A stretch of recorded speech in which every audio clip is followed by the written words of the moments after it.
Hello guys, स्वागत है आप सबका आज की इस वीडियो में। आज की इस वीडियो में हम आपको बताने जा रहे हैं पाइथागोरस प्रमेय के बारे में, पाइथागोरस थ्योरम। इसमें हम पाइथागोरस थ्योरम को कैसे प्रूव करते हैं ये बताएंगे। तो आइए जानते हैं सबसे पहले पाइथागोरस प्रमेय होता क्या है।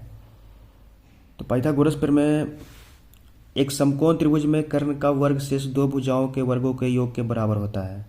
देखिए, एक समकोण त्रिभुज यहाँ बना लिया, त्रिभुज ए बी सी, जिसका कोण बी जो है समकोण है और ए सी कर्ण है और शेष दो भुजा ए बी और बी सी है। तो हमें प्रूव करना है A C square is equal to A B square plus B C square. तो इसके लिए हम एक रचना करेंगे। सबसे पहले बी से बी डी लंब डालेंगे ए सी की भुजा पर। तो यहाँ से देखिए, बी से बी डी लंब ए सी खींचा तो यहाँ पे दो त्रिभुज का निर्माण हो गया, दो समकोण त्रिभुज का, त्रिभुज ए बी सी और त्रिभुज ए डी बी। तो यहाँ पे देखिए हम अलग अलग लिख लिए हैं इसको ताकि समझने में आसान हो। त्रिभुज ए बी सी और त्रिभुज ए डी बी। तो पहले इन त्रिभुज ए बी सी और त्रिभुज ए डी बी में चलेंगे। तो त्रिभुज ए बी सी का और त्रिभुज ए डी बी का कोण ए जो है वो उभयनिष्ठ है, और कोण ए बी सी ये वाली कोण और ये वाली कोण, यहाँ देखिए दोनों 90 डिग्री है, दोनों इक्वल हो गया। तो हम जानते हैं एंगल एंगल समरूपता से त्रिभुज ए बी सी और त्रिभुज ए डी बी समरूप होगा। और हम ये भी जानते हैं कि समरूप त्रिभुज के जो संगत जो भुजाएं होती हैं उनके अनुपात बराबर होते हैं। तो इसलिए ए बी बटा ए डी बराबर ए सी बटा ए बी, चूँकि समरूप त्रिभुज के संगत भुजाओं का अनुपात समान होता है।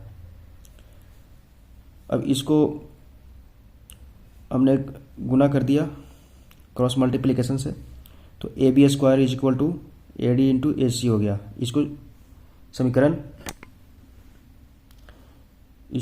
1 मान लिए।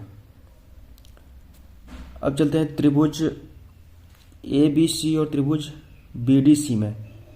देखिए यहाँ भी त्रिभुज ए बी सी और बी डी सी को अलग अलग लिख लिया ताकि समझने में आसान हो। अब त्रिभुज ए बी सी में और त्रिभुज बी डी सी में जो एंगल सी है, ये यहाँ देखिए एंगल सी है जो दोनों में कॉमन है, और कोण बी और इसका कोण डी 90 डिग्री। ये देखिए ए बी सी का कोण बी और बी डी सी का कोण डी, यहाँ देखिए 90 डिग्री हो गया, दोनों बराबर है। तो इसलिए एंगल एंगल समरूपता से कोण ए बी सी समरूप कोण बी डी सी होगा। और यहाँ भी हम इसके जो संगत भुजाएं हैं उसका अनुपात बराबर होता है, वो एक इक्वेशन बना लिया, इसको मल्टीप्लाई कर दिया तो B C square is equal to A D into D C आ गया। इसको इक्वेशन 2 मान लेते हैं। अब यहाँ से हम समीकरण 1 और 2 को जोड़ देंगे। समीकरण 1 और 2 को जोड़ने पर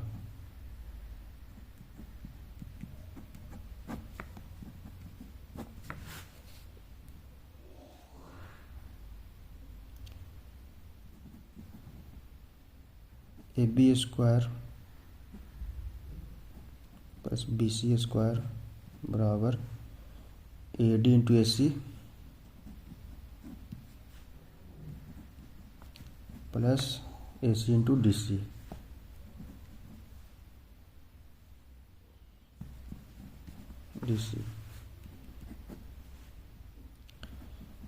A B square plus B C square is equal to, इसमें से ए सी कॉमन लेते हैं, A C into A D plus D C.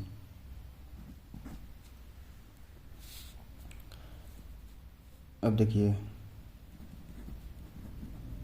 A B square plus B C square is equal to A C. अब यहाँ पे देखिए A D plus D सी है, यहाँ देखिए A D plus D C, A D plus D C को हम A C लिख सकते हैं।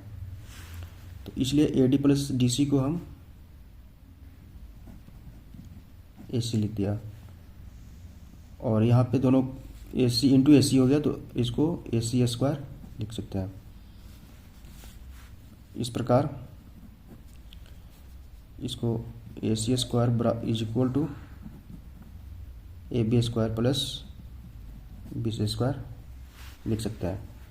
तो ये देखिए यहाँ पे हमें प्रूव करना था A C square is equal to A B square plus B C square, तो यहाँ पे हमने A C square is equal to A B square plus B C square prove कर दिया। तो आई होप आप सबको पाइथागोरस प्रमेय समझ में आ गया होगा। अगर नहीं समझ में आया तो या कोई डाउट है तो कमेंट कर सकते हैं। हाँ, अगर वीडियो पसंद आया हो तो चैनल को लाइक शेयर एंड सब्सक्राइब करना ना भूलें। थैंक यू, मिलते हैं नेक्स्ट वीडियो में।